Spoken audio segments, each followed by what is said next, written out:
tiempo de cannabis, que si queremos hablar de marihuana, claro que queremos hablar de marihuana y esa es la razón por la cual hemos estado haciendo una serie de mesas de análisis, sobre todo para conocer. No podemos rechazar algo que en realidad no entendemos. No podemos rechazar la regulación de algo que está ayudando a tanta gente en el país y que además es una realidad el hecho de que se está utilizando. Ayudemos a que esto se utilice de manera legal y que puedan ser más los beneficiados. Podemos estar a favor o en contra. Lo que no podemos hacer es opinar sin saber. Vamos a ver esta cápsula. El uso medicinal y terapéutico del cannabis es una práctica milenaria. En México, esta práctica no es la excepción. Llegó el tiempo de cannabis. Los primeros registros acerca del uso medicinal del cannabis datan de hace unos 4.700 años en la China antigua. Desde entonces, se ha usado en el tratamiento de numerosas enfermedades. Hoy, investigaciones científicas lo indican apropiado para varios tratamientos, contra el síndrome de Tourette, Parkinson, artritis, VIH, entre otros. A nivel mundial, la regulación del cannabis medicinal permite una industria emergente sin precedentes en favor de la salud. En México el acento se colocó en el año 2015, con el caso de Grace Elizalde, una niña a quien se le concedió un amparo para acceder al aceite de cannabis y reducir las centenares de convulsiones diarias que sufría a causa del síndrome de Lennox-Gastaut. Con investigación y protocolos adecuados, esta planta puede proveer nuevas alternativas para la salud con buenos resultados. Es tiempo de cuidar la salud. Es tiempo de cannabis. Y bueno, precisamente vamos a conversar el día de hoy del uso medicinal de la cannabis. Doy la bienvenida con muchísimo gusto a Yanely López. Ella es socia fundadora de la Asociación Mexicana de Investigación en Cannabis y directora de Comunicación y Marketing. Bienvenida. Muchas gracias, Muchas Moni. gracias. Buenos días. El doctor Luis David Suárez, bueno, toda una eminencia, presidente de la Asociación Mexicana de Medicina Cannabinoide, AC. Bienvenido. Gracias. Gracias, doctor. Y, pues, ¿quién creen? Raúl Héctor Elizalde Garza, fundador Pro Grace AC, padre de Grace, quien arrancó este movimiento hace algunos años y que sigue siendo una historia de éxito. Raúl, bienvenido. Muchas gracias, un placer estar aquí y muchas gracias por esta invitación. Como siempre.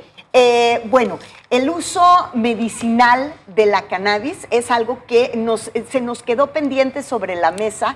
El tema, la vez pasada, el tema de, pues, esta competencia que algunas farmacéuticas ven como insana o que podría ser peligrosa y que puede ser una de las razones por las cuales hay este enfrentamiento que llega hasta el Poder Legislativo, doctor.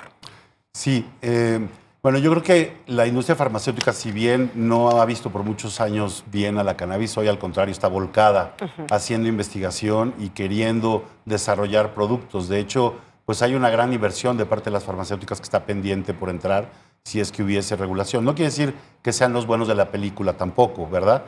Porque muchas veces, pues cuando entran las grandes farmacéuticas se limita la posibilidad de que los pequeños productores o los que hacen su medicamento de forma artesanal puedan participar. Pero no es mala tampoco la industria farmacéutica, quiere participar también ya y lo hace, de hecho, en varios países con medicamentos como el Sativex, el Epidiolex y otros que ya han sido aprobados con medicamentos canábicos. Y hoy por hoy, pues el sistema endocannabinoide, este grupo de receptores y de compuestos de nuestro cuerpo que interactúa con la cannabis, es el objeto de miles de investigaciones científicas en todo el mundo, ¿no? Claro. Aquí seguimos atados de manos porque sin regulación es imposible hacer investigación. ¿Cuál podría ser la diferencia entre o cómo podemos determinar la diferencia? Porque hay quien dice, en realidad es uso lúdico y el medicinal es un pretexto para usar la marihuana. ¿Dónde está el límite entre el uso lúdico y el uso medicinal? ¿Cómo lo determinamos?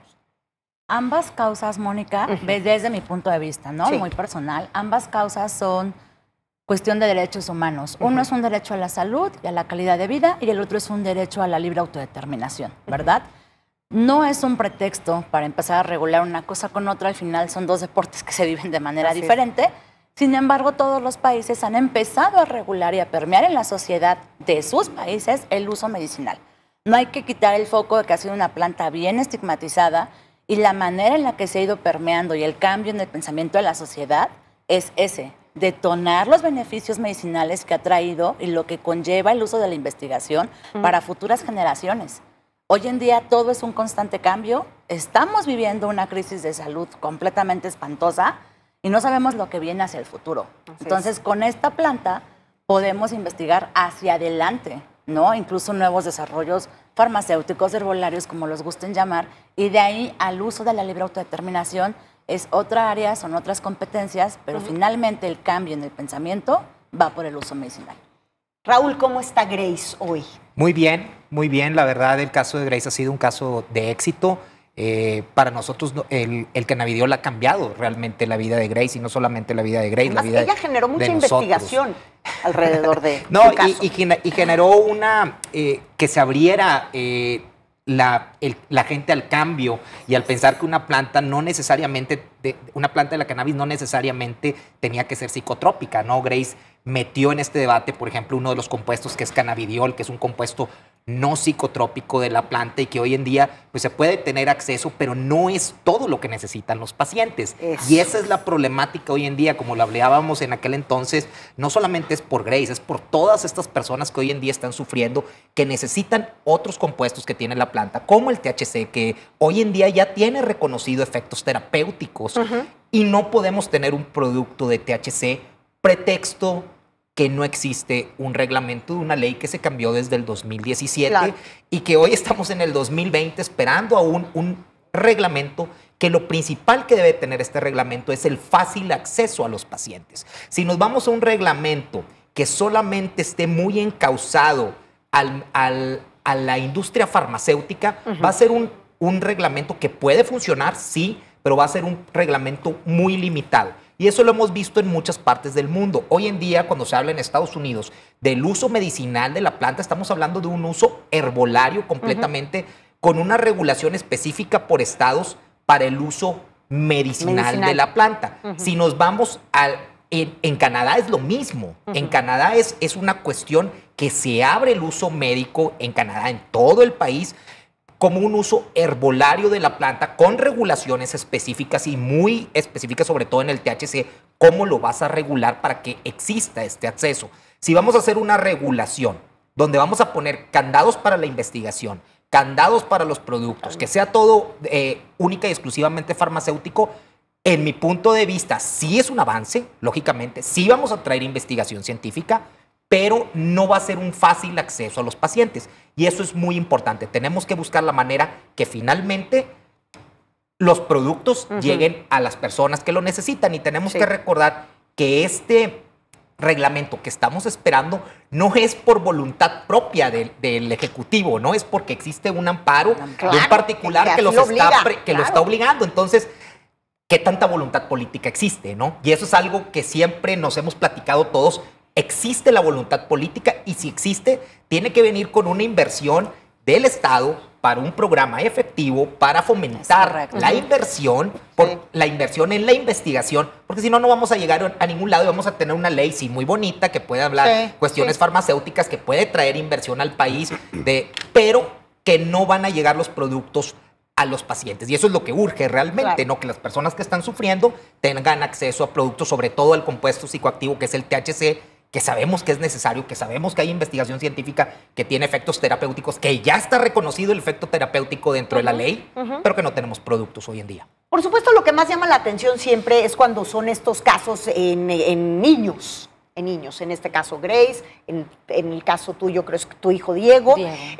Pero también hay casos, como el que vamos a presentar a continuación, de adultos que pierden la esperanza de vida. Y este es un testimonio, a mí en lo personal me pareció muy impresionante, de alguien a quien el cannabis le salvó la vida, una vida que tenía perdida. Le habían dado 3 meses de vida. Y mire esta historia.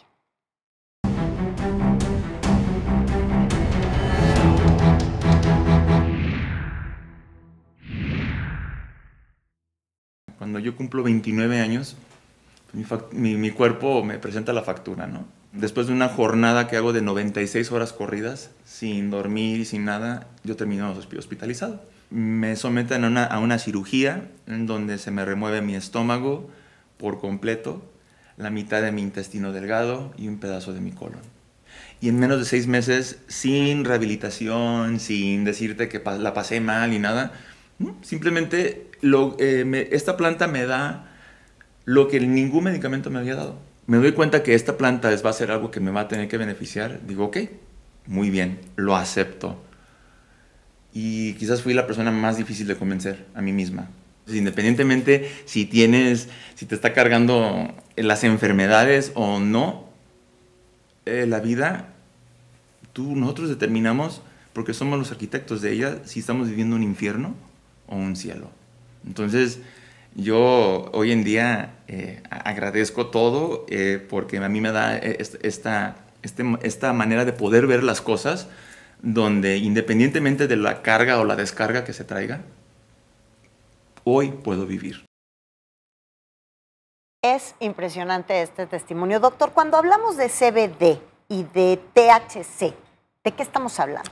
Bueno, estamos hablando de 2 de los principales fitocannabinoides, es decir, de los compuestos que existen en la planta del cannabis y que tienen un efecto terapéutico, de los cuales hay identificados más de 180 en cuanto a los cannabinoides. Sí. Y entre terpenos, flavonoides y los demás componentes, pues nos vamos por ahí de 500 compuestos con una posible actividad farmacológica que interactúan con nuestro sistema endocannabinoide y que tienen efectos específicos.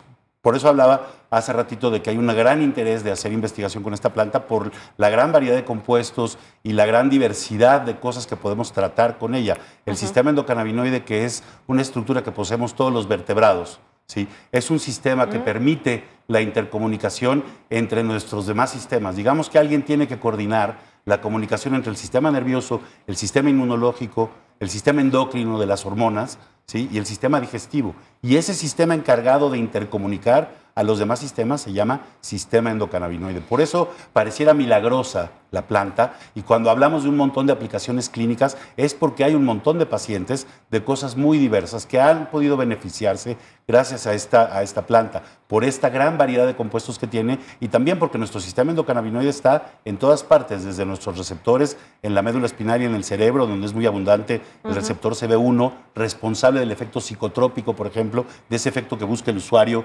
de recreativo o lúdico, o el adulto responsable.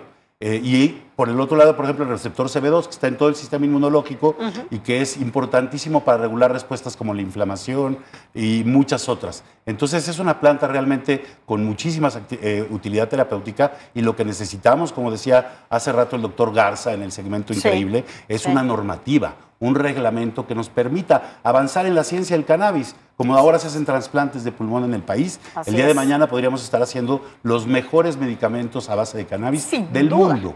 Sin duda. Y además en ayuda, estoy segura que en ayuda a estos mismos casos de trasplante también, no lo perdamos de vista. Yo quisiera, Yanely, que me contaras cuál es tu posibilidad de acceso a la medicina cannabinoide en el caso de Diego, porque tú no has tenido esta oportunidad legal que tuvo, por ejemplo, Grace con la lucha de sus padres. Tu lucha ha sido muy distinta. Pues es que más bien el acceso que se le ha dado a Diego fue tomar la decisión en tus manos, porque no te está dando un Estado de Derecho, ¿no? Y yo creo que todo lo que tú haces para salvaguardar la integridad, la calidad de vida de una persona que no pidió estar así, es válido. Evidentemente, el reglamento que hoy en día está turnándose, que se está rolando por redes para conocer su contenido, no cumple con esa necesidad, ¿no? Vamos a tener que seguir viviendo en un estado ilegal, porque la normativa del 2017 fue muy clara al decir acceso fácil o fácil acceso a derivados de cannabis. Con este nuevo reglamento no lo estamos teniendo. Qué padre que se esté incentivando la investigación, eso es algo que va a marcar un precedente en la historia del país, ¿no? Por ser una ciudad tan conservadora que somos. Pero al final, la lucha por lo cual se inició, y Raúl no me va a dejar mentir, a Grace la bautizamos como la niña que cambió la Ley General de Salud, no se está satisfaciendo esa necesidad. Tenemos que ver la viabilidad de tener un instrumento, un vehículo que dé el acceso a personas con usos compasivos, a los que ya no tienen tiempo de ser sujetos de investigación, pero sin embargo tienen de estar buscando amparos. Y de estar buscando amparos, porque aparte un amparo a mí me va a dar la certeza jurídica para la aportación, para el cultivo, para la transformación. Pero el acompañamiento médico, la farmacovigilancia que requiere un paciente de esa calidad, no la tienes. Entonces, no tenemos ahorita esa ¿cómo se puede llamar? Esa certeza del Estado en este reglamento. O sea, el reglamento cumple con su reforma para investigación, uso medicinal y científico, sí. Sin embargo, para pacientes, no. Sí, doctor, ya te tocaba a ti, pero el doctor quiere intervenir. Yo quiero hacer aquí una precisión. Mira, nosotros en la asociación analizamos muy a fondo este reglamento y si bien es un instrumento perfectible, esta parte en particular del acceso a los medicamentos sí se cumple, porque se contempla la prescripción de cualquier componente de la cannabis a través de fórmulas magistrales. ¿Qué quiere decir esto? Farmacias como las farmacias dermatológicas que preparan compuestos magistrales, fórmulas que es una receta individual para un paciente. Entonces ahí la COFEPRIS no nos norma. Esta receta es de un médico a un paciente, no es para nadie más. Y está hecho ese compuesto específicamente. Eso lo contempla el reglamento. Quiero decir esto a favor del reglamento porque quiero alentar a nuestras autoridades a que lo publiquen. Nos va a permitir a través de fórmulas magistrales que los pacientes que requieren THC, CBD u otras combinaciones lo puedan accesar. Y a lo mejor dentro de 2 años podemos demostrar que podemos cambiar la ley e incluir remedios herbolarios u otras cosas. Pero sin poder trabajar es imposible. Perdón, quería hacer ese... Raúl. Sí, mira, realmente cuando estamos hablando de que el reglamento es perfectible, claro que es perfectible, ¿no? Creo que no existe ninguna ley que sea perfecta. Que exista la voluntad para poder empujarlo a esto es donde yo no veo que existe, ¿no? Para poder que existan estos y esa falta de fórmulas voluntad magistrales, ¿no? ¿Es producto de la ignorancia? Sí, creo que hay un estigma negativo que rodea la planta y que genera este estigma, que genera este pensamiento que todo lo que provenga de la planta es negativo y que lo único que vamos a tener es un mal uso de ellos. Y se ha demostrado que no es así en otras partes. Yo por eso digo, el reglamento sí, tenemos que tener un reglamento, tenemos que tener una normativa, pero es muy importante que atrás de este reglamento exista realmente una voluntad para darle un empuje a esta industria, porque esta industria no va a salir como mucha gente espera a base de inversión de los particulares, porque el particular puede invertirle, claro, pero mientras no tengamos el apoyo del Estado para poder desarrollar un programa que funcione de cannabis medicinal, no vamos a llegar a ningún lado. Y ahí es donde estamos teniendo un cuello de botella. ¿Por qué vemos esto? Porque las señales son muy claras. Se quitó un lineamiento en el 2018. Bueno, en 2019 se quita este lineamiento, pero nunca viene un reglamento. Este reglamento es forzado por un amparo de la Suprema Corte. Entonces, esa es la preocupación que tienen los pacientes, esa es la preocupación que tienen algunas asociaciones y es la preocupación de todos. Claro que yo coincido con el doctor que hay muchas herramientas dentro de este reglamento para poder buscar el acceso. Pero no existe esa voluntad para decir, vamos a arrancar este programa. Hoy en día, por ejemplo, desde antes de este reglamento, la ley ya facultaba hacer investigación científica, pero la negación siempre era, lo vamos a negar porque no existe un reglamento. Claro, pero el reglamento ellos mismos no lo daban, claro. Entonces era un círculo vicioso. Y al final, ¿de qué sirve tener esta investigación científica si no puede aplicarse como tal? Exactamente. Si lo de menos es que haya hospitales privados que digan, yo sí le voy a invertir tanta cantidad de mi presupuesto a la investigación y luego, si estás en un país donde no puedes beneficiar a nadie con eso. Exactamente. Entonces, es un círculo vicioso. También vamos a tener una nueva ley que es forzosa, que tiene que cambiar ahora el 15 de diciembre del 2020. Hay que ver qué tanto se modifica de estos reglamentos, de estas leyes, de estos artículos que hoy en día dan motivo a este reglamento, porque si se modifican mucho, vamos a poder dar lugar a que este reglamento nada más va a ser efectivo durante un periodo corto de meses y vamos a tener otra ley más integral que vamos a tener que esperar otro reglamento para poder aplicarlo. Entonces yo creo que tiene que existir voluntad política, se puede arrancar ya, pero tiene que existir el apoyo del Estado y no nada más dejarlo a los particulares. Eso sería un error. Tiene que ser el Estado el que fomente que existan estos productos, que fomente la investigación, porque si no, no va a funcionar. Sí. Por favor, pongan atención en la siguiente infografía que vamos a presentarle. Es tiempo de sanar 100 años de prohibición. Es tiempo de cannabis. Es tiempo de bienestar, Estudios han demostrado que el cannabis y sus derivados tienen más de 40 usos terapéuticos, con evidencias positivas para, principalmente, aliviar el dolor crónico y enfermedades inflamatorias. Es tiempo de investigación. La Universidad de Oxford, en el Reino Unido, destinó 10 millones de libras para impulsar el estudio de los efectos del cannabis en la salud. El cuerpo humano cuenta con un sistema endocannabinoide que aprovecha de manera natural las sustancias químicas que producen las hojas e inflorescencias del cannabis para su salud. En México es tiempo de salud. Es tiempo de cannabis. Doctor Suárez.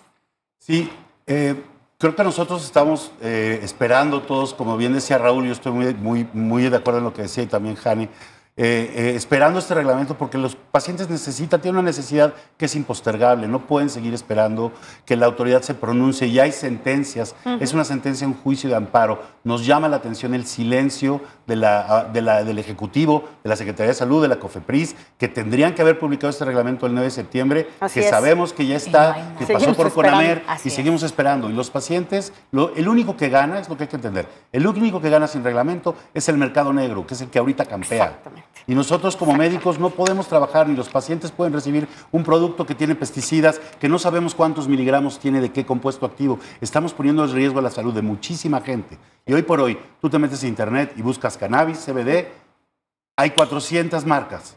¿Y quién todas, sabe qué te están ninguna dando? tiene regulación, Así excepto es. la de Raúl. Todas las demás no tienen. Y es así. Y todas las están consumiendo los pacientes y muchas de ellas representan un riesgo. Entonces, por favor, urgimos a nuestras autoridades a que publiquen este reglamento. Así perfectible como está, lo podremos trabajar, pero necesitamos una herramienta para poder avanzar con esto. Pues por supuesto que este es un tema del que vamos a seguir hablando, al que vamos a seguir urgiendo, no nada más a las autoridades y al gobierno, sino a la audiencia, para que nos informemos, para que sepamos bien de Así qué es. estamos hablando. Y entonces, en este tiempo de emergencia sanitaria, donde tanto necesitamos, ojo, tratamientos paliativos, ya desafortunadamente en muchos casos, este es un ingrediente que ayuda, ha probado ayudar y con mucho. Muchísimas gracias a los tres A por ti, haber Mónica. estado aquí. Muchas gracias. Gracias por el Mónica. espacio. Gracias por el Gracias. espacio. Gracias por el espacio.